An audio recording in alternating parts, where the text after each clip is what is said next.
नमः शिवाय। राधे राधे। जय श्री कृष्णा। प्रिय भक्तों, आप सभी भक्तों का आपके अपने YouTube चैनल अंश भक्ति पर हार्दिक स्वागत है। आज 5 मार्च दिन बुधवार फाल्गुन मास शुक्ल पक्ष की षष्ठी तिथि है, जिसकी शुरुआत 4 मार्च को दोपहर 3:16 पर हो चुकी है तथा जिसका समापन 5 मार्च को दोपहर 12:52 पर होगा। उसके बाद सप्तमी तिथि प्रारंभ हो जाएगी। अगर आज आप कोई शुभ कार्य करना चाहते हैं तो राहु काल का समय जरूर नोट कर ले। इस समय कोई भी शुभ कार्य न करें। आज राहु काल का समय दोपहर 12:32 से लेकर 2 बजे तक रहेगा। आप सभी की मंगल कामना के साथ चलिए आज के इस वीडियो की शुरुआत करते हैं। एक गांव में एक विधवा महिला अपनी बहू के साथ रहती थी। उसकी बहू मंद बुद्धि की थी, जो भूख बर्दाश्त नहीं कर पाती थी और हमेशा खाने के लिए उतारू रहती थी। वह सबसे पहले उठकर खाना खाती थी, फिर घर के बाकी काम किया करती थी। एक दिन विधवा महिला ने अपने घर में पूजा करवाने का सोचा, लेकिन वह थोड़ी परेशान थी क्योंकि उसकी बहू अगली सुबह उठते ही खाने के लिए दौड़ेगी और पूजा के लिए बनाए गए पकवान को जूठा कर देगी। अपनी बहू को पूजा के लिए बनाए गए पकवान से दूर रखने के लिए विधवा महिला ने एक तरीका निकाला। पूजा वाली सुबह उसने एक मटका लिया और उसके नीचे एक छेद कर दिया और अपनी बहू से बोली कि आज पूजा है, इसीलिए खाना खाने से पहले पानी भर के ले आओ। बहू भी चालाक निकली। उसने देख लिया था कि विधवा ने मटके के नीचे छेद कर दिया है, इसीलिए वह अपनी साड़ी में आटा बांधकर पनघट पर चली गई। वहाँ उसने आटा निकाला और कुएं के पानी की मदद से बाटियां बनाने लग गई। कुएं के पास ही एक शमशान घाट था, जहाँ चिता जलाई जा रही थी। बहू ने उसकी आंच में अपनी बाटियां सेक ली। उसकी बाटियां सूखी थी तो वह पास में ही गणेश जी के मंदिर चली गई, जहां गणेश जी को किसी ने चोला चढ़ाया था। उसने देखा कि गणेश जी की तोंद पर घी लगा हुआ है। उसने उस घी को अपनी बाटी पर लगा लिया और उसका भोग गणेश जी को लगाकर वह बाटी खा ली और घर वापस चली गई। बहू की इस हरकत पर गणेश जी को बहुत गुस्सा आया और उन्होंने गुस्से में अपने नाक पर उंगली चढ़ा ली। जब गांव वालों ने देखा कि गणेश जी ने अपने नाक के ऊपर उंगली चढ़ा लिया है तो उन्हें मनाने के लिए बहुत प्रयास किया गया, लेकिन गणेश जी ने अपनी उंगली वापस नहीं उतारी।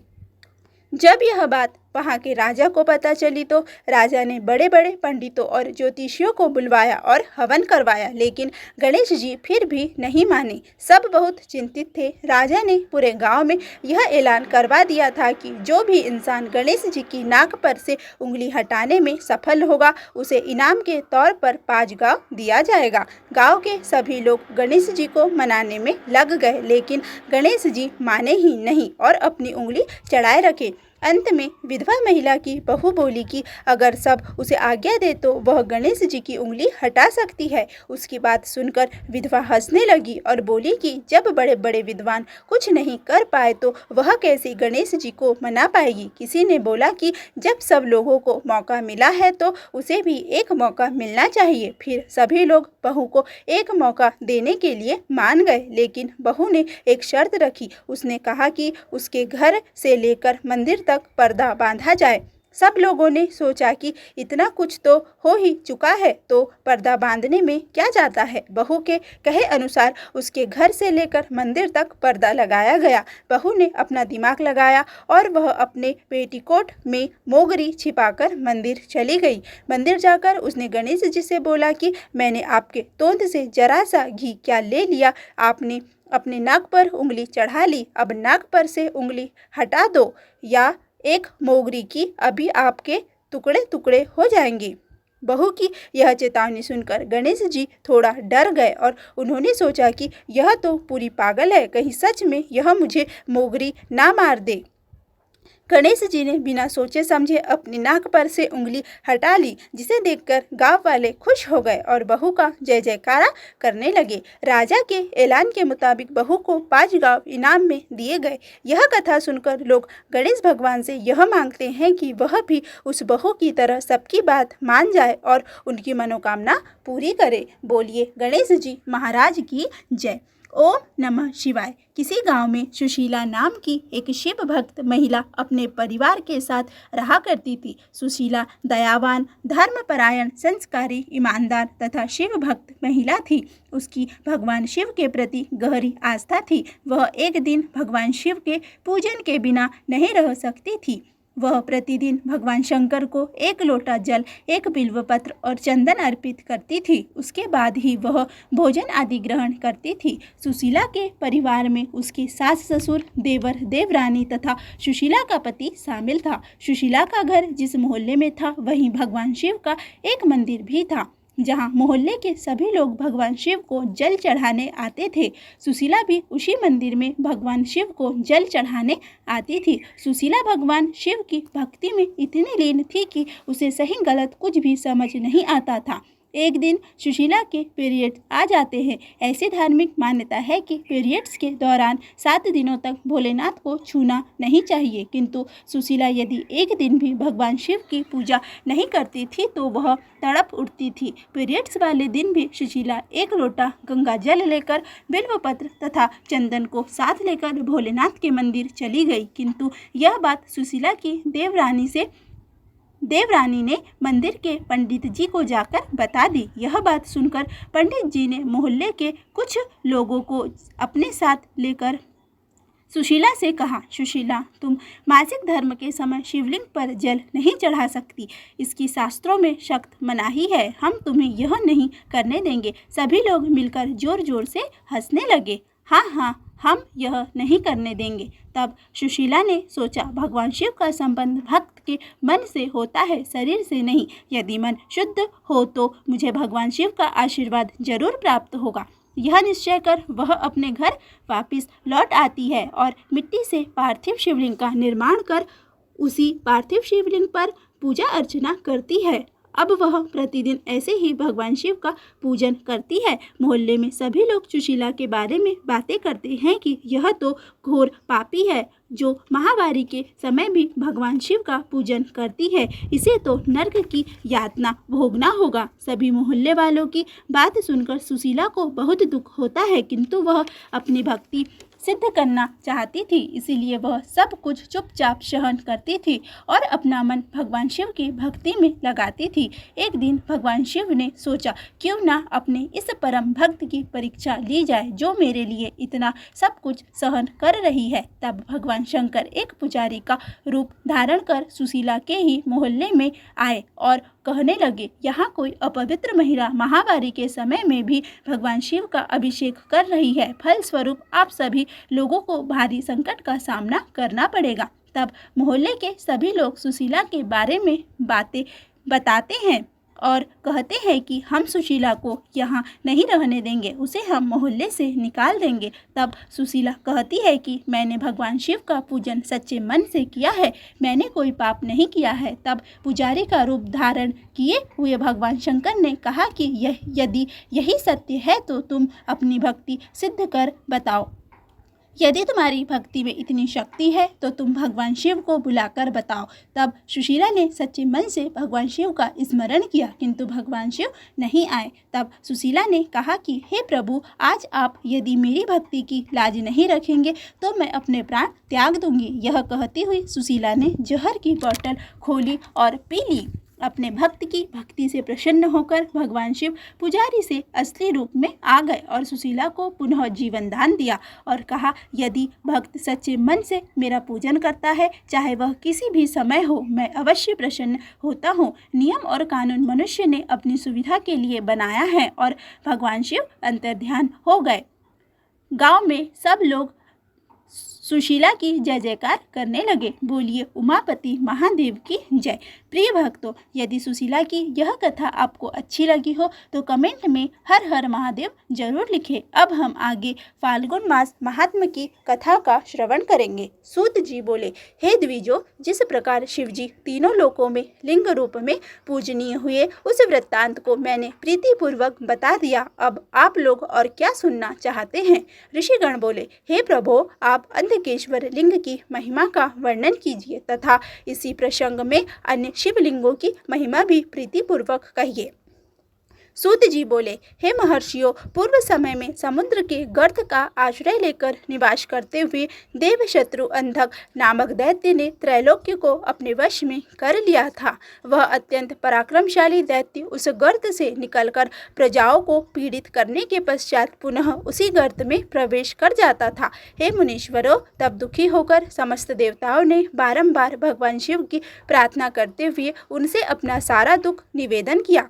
सूत जी बोले, तब उन देवगणों का वचन सुनकर दुष्टों का संहार करने वाले एवं सज्जनों के शरणदाता परमेश्वर प्रसन्न होकर कहने लगे। शिव जी बोले, हे देवगण, मैं देवताओं को दुख देने वाले उस अंधक दैत्य का वध करूंगा। आप लोग अपनी सेना लेकर चलिए, मैं भी गणों के साथ आ रहा हूँ। तब उस गर्त से देवताओं और ऋषियों से द्वेष करने वाले उस भयंकर अंधक के निकल जाने पर देवता लोग उस गर्त में प्रवेश कर गए। तब देवताओं एवं दैत्यों ने परस्पर अत्यंत भयानक युद्ध किया। शिवजी को कृपा देवता उस युद्ध में प्रबल हो गए। देवताओं से पीड़ित होकर वह ज्यों ही उसमें प्रवेश कर लिया, उसी समय परमात्मा शिव ने उसे त्रिशूल में पिरो लिया। तब त्रिशूल में स्थित हुआ यह शिवजी का ध्यान करके प्रार्थना करने लगा कि हे शिवजी, अंत समय में आपका दर्शन करके प्राणी आपका ही हो जाता है। इस प्रकार स्तुति करते हुए उस शंकर ने भी प्रसन्न होकर यह वचन कहा, तुम वर मांगो, मैं तुम्हें वर दूंगा। यह वचन सुनकर सात्विक भाव को प्राप्त हुए उस दैत्य ने शिवजी को भली भांति प्रणाम करके तथा उनकी स्तुति कर पुनः कहा। अंधक बोला, हे देवेश, यदि आप प्रसन्न हैं तो मुझे अपनी शुभ भक्ति प्रदान कीजिए और विशेष कृपा करके यहाँ पर निवास कीजिए। सूत जी बोले, उसके इस प्रकार कहने पर भगवान शंकर ने उस दैत्य को उसी गड्ढे में फेंक दिया और लोकहित की कामना से वे वहीं लिंग रूप धारण कर स्थित हो गए। जो मनुष्य नित्य उस अंधकेश्वर लिंग की पूजा करता है, उसकी 6 मास के भीतर ही समस्त मनोकामनाएं पूर्ण हो जाती है, इसमें संदेह नहीं है। परंतु जो ब्राह्मण आजीविका के लिए 6 मास तक संसार का हित करने वाले इस लिंग की द्रव्य लेकर पूजा करता है, वह तो देवलोक कहा गया है। जिस प्रकार देवलोक होता है उसी वह ब्राह्मण भी हो जाता है जो 6 महीने तक व्यर्थर्थ शिव पूजन करता है। जो देवलोक कहा गया है वह द्विजत्व के अधिकार से वंचित हो जाता है। ऋषिगण बोले, देवलोक कौन कहा गया है और उसका क्या कार्य है? हे महाप्राज्ञ, लोकहित के लिए आप इसे बताइए। सूत जी बोले, ऋषियों, जो दधीची नामक धर्मिष्ठ, वेद में पारंगत, शिव भक्ति में संलग्न तथा शिव शास्त्र परायण विप्र थे, उनका पुत्र भी वैसा ही था। वह सुदर्शन नाम से प्रसिद्ध था। उसकी दुकुला नामक पत्नी थी जो दुष्ट कुल में उत्पन्न हुई थी। उसका वह पति सुदर्शन उसके वश में रहता था। उसके 4 पुत्र हुए। वह सुदर्शन भी नित्य शिव की पूजा किया करता था। किसी समय दधीची को दूसरे गांव में जाना पड़ा। वहाँ बांधवों के सम्मेलन के कारण बंधु बांधव ने उन्हें लौटने नहीं दिया। शैवों में श्रेष्ठ वे दधीची अपने पुत्र से तुम शिवजी की सेवा करते रहना, यह कहकर पूजन आदि दायित्वों से मुक्त होकर चले गए। उनका पुत्र सुदर्शन भी शिवजी का पूजन करता रहा। हे मुनीश्वरों, इस प्रकार बहुत समय बीत गया। इसी बीच शिवरात्रि आ गई और उसमें सभी लोगों ने उपवास किया। तो सुदर्शन ने स्वयं भी संयोगवश उपवास किया। वह सुदर्शन भी पूजा करके चला गया और शिवरात्रि में स्त्री संग पुनः करके वह आ गया। उसने उस रात्रि में स्नान नहीं किया किंतु शिव पूजन किया। तब उसके इस कुकर्म से क्रोधित हुए भगवान शंकर ने कहा। महेश्वर बोले, हे दुष्ट, तुम अविवेकी ने शिवरात्रि के दिन स्त्री का सेवन किया और बिना स्नान किए ही मेरा पूजन भी किया। चूंकि तुमने जानबूझकर ऐसा किया है, इसीलिए तुम जड़ हो जाओ। अब तुम मुझे स्पर्श करने योग्य नहीं हो, अतः दूर से ही दर्शन करो। सूत जी बोले, हे महर्षियों, शिव जी के द्वारा इस प्रकार शापित वह दधीची पुत्र सुदर्शन शिव माया से विमोहित होकर उसी क्षण जड़ हो गया। हे ब्राह्मणों, इसी समय शिव भक्तों में श्रेष्ठ दधीची दूसरे गांव से आ गए और उन्होंने वह समाचार सुना। शिव जी ने उन्हें भी धिक्कारा। तब वे अत्यंत दुखी हुए और यह कहकर रोने लगे, हाय, पुत्र के दुखित करने वाले कुकर्म से मैं मारा गया। सत्पुरुषों में श्रेष्ठ दधीची ने बारंबार यह कहा कि इस कुपुत्र के कारण मेरा यह उत्तम कुल नष्ट हो गया है। अपने पिता के द्वारा तिरस्कृत उस अभागे पुत्र सुदर्शन ने भी पश्चाताप करके अपनी भार्या के लिए कहा कि यह पुंचली है। तदुपरांत उसने पिता के वहाँ के कल्याण के लिए प्रयत्नपूर्वक श्रेष्ठ विधियों से परम भक्ति भाव से पार्वती जी का पूजन किया। स्वयं सुदर्शन ने भी महाभक्ति पूर्वक चंडी पूजन विधान से पार्वती जी का पूजन किया और उत्तम स्रोतों से उनकी स्तुति भी की। इस प्रकार उन दोनों पिता पुत्रों ने भक्ति पूर्वक अनेक उपायों से भक्तवत्सला देवी गिरिजा को प्रसन्न किया। हे मुने, तब उन दोनों के उत्कृष्ट सेवा भाव से प्रसन्न हुई चंडिका ने सुदर्शन को अपना पुत्र मान लिया। चंडिका ने स्वयं भी उस सुदर्शन नामक पुत्र के लिए शिवजी को प्रसन्न किया। इसके बाद पूर्व में सुदर्शन से क्रोधित किंतु अब उस पुत्र पर क्रोध रहित चंडिका ने प्रसन्नचित्त होकर उस वृषभ ध्वज महेश्वर को भली भांति प्रसन्न जानकर उन्हें नमस्कार कर स्वयं ही उस सुदर्शन को उनकी गोद में बैठा दिया। इसके बाद गिरिजा ने स्वयं ही सुदर्शन को स्नान कराकर एक ग्रंथि से युक्त त्रिराव्रत यज्ञोपवीत प्रसन्नतापूर्वक पहनाया। यह तत्पश्चात अंबिका ने पुत्र सुदर्शन को 16 अक्षर से युक्त शिव गायत्री का उपदेश दिया और यह भी कहा कि यह वटु श्री शब्द पूर्वक ओम नमः शिवाय इस मंत्र का 16 बार उच्चारण कर संकल्प पूजा किया करे। पुनः उन्होंने स्नान से लेकर प्रणाम पर्यंत विविध उपचारों से ऋषियों के सानिध्य में मंत्र एवं वाद्य के साथ उस बालक से शिव पूजन करवाया और उससे शिव जी के अनेक नामों तथा मंत्रों का पाठ कराया। तत्पश्चात अत्यंत प्रसन्नचित होकर चंडिका एवं शिवजी ने उससे कहा, हे पुत्र, मेरे लिए जो कुछ भी धन धान्य आदि अर्पित किया गया हो वह सब तुम्हें ग्रहण करना चाहिए। इसे ग्रहण करने में तुम्हें कोई दोष नहीं लगेगा। मेरे समस्त कार्य में और विशेषकर देवी के कार्य में तुम मुख्य रहोगे। मेरे लिए चढ़ाया गया घृत, तेल आदि सब कुछ तुम्हें ग्रहण करना चाहिए।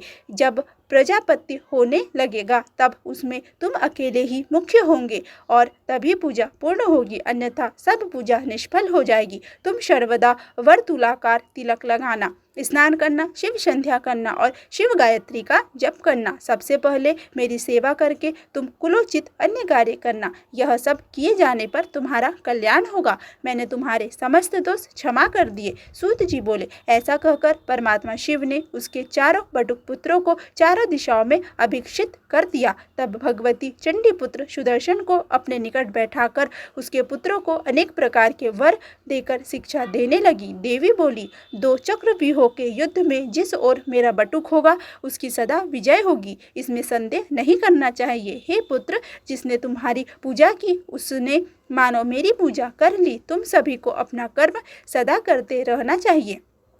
सूत जी बोले, हे ऋषियों, इस प्रकार शिव एवं शिवा ने कृपापूर्वक संसार के कल्याण के लिए पुत्रों सहित उस महात्मा सुदर्शन को अनेक वर प्रदान किए। चूंकि शिव एवं पार्वती ने उन्हें अपने पुत्र के रूप में प्रतिष्ठित किया, इसीलिए वे बटुक कहे गए हैं और अपनी तपस्या से भ्रष्ट हुए, इसीलिए वे तपोअधम कहे गए हैं। शिव शिवा की कृपा से वे आगे चलकर बहुत विस्तृत हो गए। इन बटुक की प्रथम पूजा साक्षात महात्मा शंकर जी की ही महापूजा है। इसलिए जब तक बटुकों की पूजा न कर ली जाए तब तक शिवजी की पूजा नहीं करनी चाहिए। यदि पूर्व में शिवजी की पूजा की जाए तो वह शुभदायी नहीं होती। शुभ कार्य हो अथवा अशुभ कार्य हो, बटुक का कभी भी त्याग न करे। प्रजापत्य भोज में एक बटुक का पूजन भी विशिष्ट कहा गया है। शिव एवं पार्वती के कार्य में बटुक की ही विशेषता देखी जाती है। हे बुद्धिमान एवं निष्पाप सौनक जी, मैं जैसा कहता हूँ उसे आप सुनिए। अंधकेश्वर के समीप भद्र नामक राजा के नगर में प्राजापत्य नामक यज्ञ अनुष्ठान, जिसमें नित्य प्रति ब्राह्मण भोज का संपादन होता था, के नित्य भोजन वाले नियम में शिव के अनुग्रह से जो अद्भुत घटना घटी उसे प्रीतिपूर्वक सुनिए। जैसा मैंने सुना है वैसा कह रहा हूँ।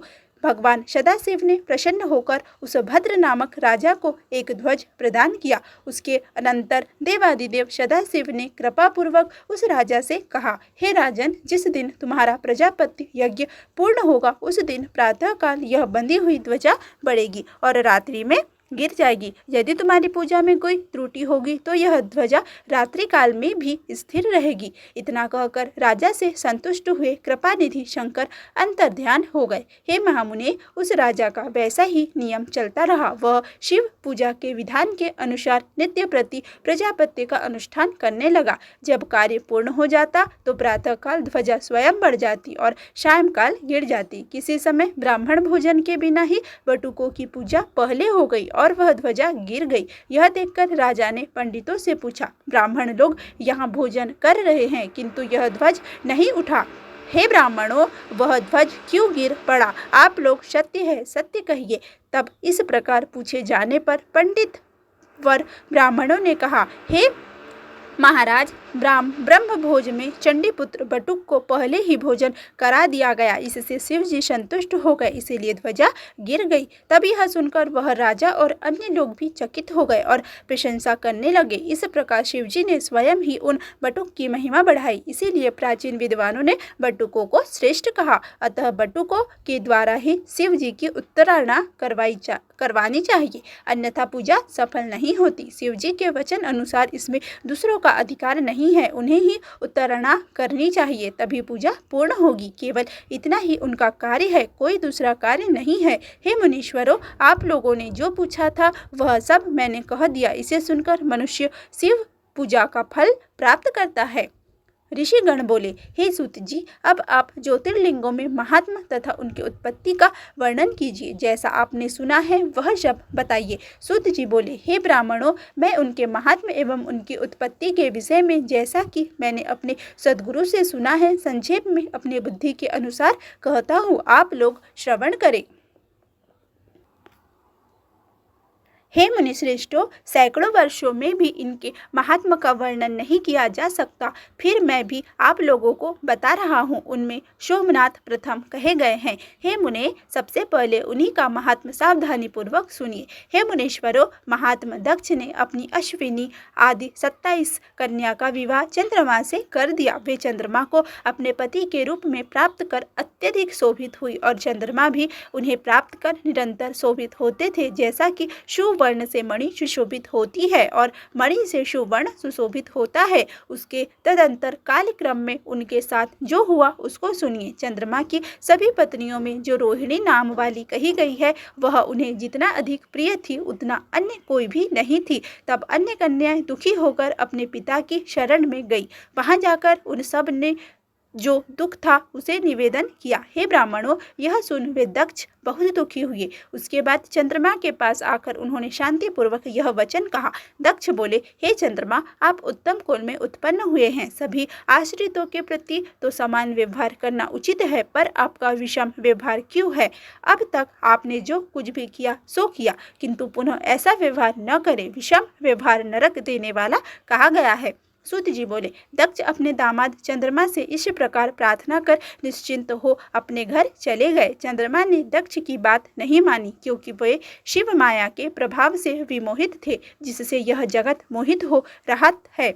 जब जिसका शुभ होना है तब उसका शुभ अवश्य होता है, और जब अशुभ होना है तब उसका शुभ किस प्रकार हो सकता है? चंद्रमा ने भी बलवान होनहार के कारण उनकी बात नहीं मानी। वे रोहिणी में आसक्त रहते थे तथा अन्य किसी पत्नी का मान नहीं करते थे। तब दक्ष बहुत दुखी हुए और सुनीति में निपुण वे पुनः स्वयं आकर चंद्रमा से नीतिपूर्वक कहने लगे। दक्ष बोले, हे चंद्र, आप सुने, मैंने आपसे अनेक प्रयास से प्रार्थना की, किंतु आपने नहीं माना, अतः आप क्षय रोग से ग्रस्त हो जाए।